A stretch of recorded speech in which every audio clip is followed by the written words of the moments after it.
Hello and a very warm welcome back to my channel. Happy Navratri to all of you. May Ma Durga bless you all. Since we are already in the month of Navratri, let's start off with a fasting recipe. And yes, I promise this one is again a very healthy one. Let's get started.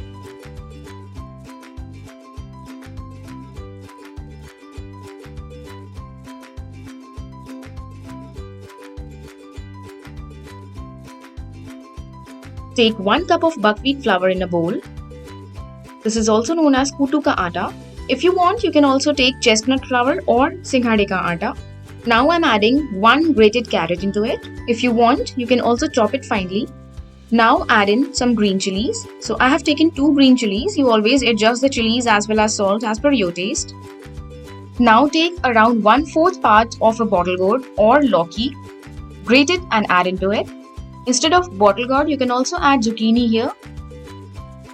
Now add around 2 to 3 dollops of thick yogurt into it. Instead of yogurt, you can also take normal homemade curd. It will hardly give any difference in the taste. Add around half a teaspoon of rock salt or sindha namak. Again, you can add the salt as per your taste. Now add around 1/3 teaspoon of black pepper powder. You can also take crushed black pepper. Now be aware guys, we have also added green chilies, so be careful while adding black pepper.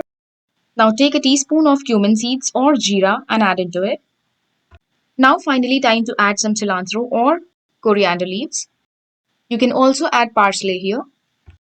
So guys, I always keep on telling you various other options of the ingredients, because if in case any ingredient is not available with you, you can simply go ahead and add whatever substitute currently available at home.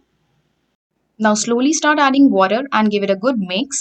So depending upon the consistency, you can add around a cup to a cup and a half of water.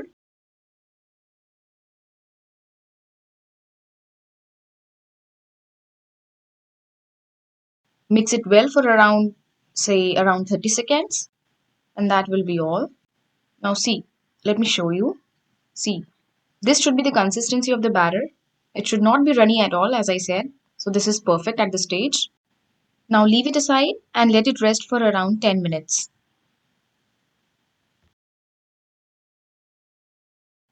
Alright guys, time to start making our yummy pancakes. So take a griddle or a pan or tawa, whatever you have. Grease it with some ghee or oil.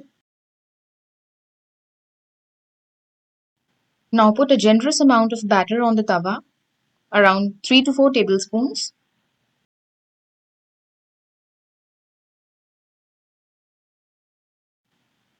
There you go. Spread it evenly overall. Spread properly on all sides, like this. Now keep the flame at medium and let it cook for around 5 minutes. Now if you want, you can cover it and cook, or you can just leave it like that, no problem. Now leave it for around 5 minutes and we'll check it back. Okay guys, so it's been 5 minutes. Time to cook it on the other side as well. Very carefully, just flip it over. Wow. Now let's cook it on the other side, and that will be all. Now leave it for another 2-3 minutes so that it is nicely cooked on the other side. Okay, so it's been 3 minutes, and see how nicely it is cooked on the other side also. So this cheela is ready to be served. Now take it out on a plate. There you go. So guys, in the similar manner, we are gonna make the other pancakes or cheela as well. So let me make one more. Trust me guys, this cheela comes out to be so yummy, and of course, as you already saw, how healthy they are. No deep frying, no unnecessary use of potatoes, nothing. Try giving these even to your kids. I'm sure they are gonna love this. Okay, so let's plate it and serve it hot. Let me show you a piece to give you the idea of how soft and tempting they are. So guys, if you like the recipe, please do subscribe to the channel, hit the like button and press the bell icon so that you get the notification right away as soon as I post a video. Have fun. Bye bye.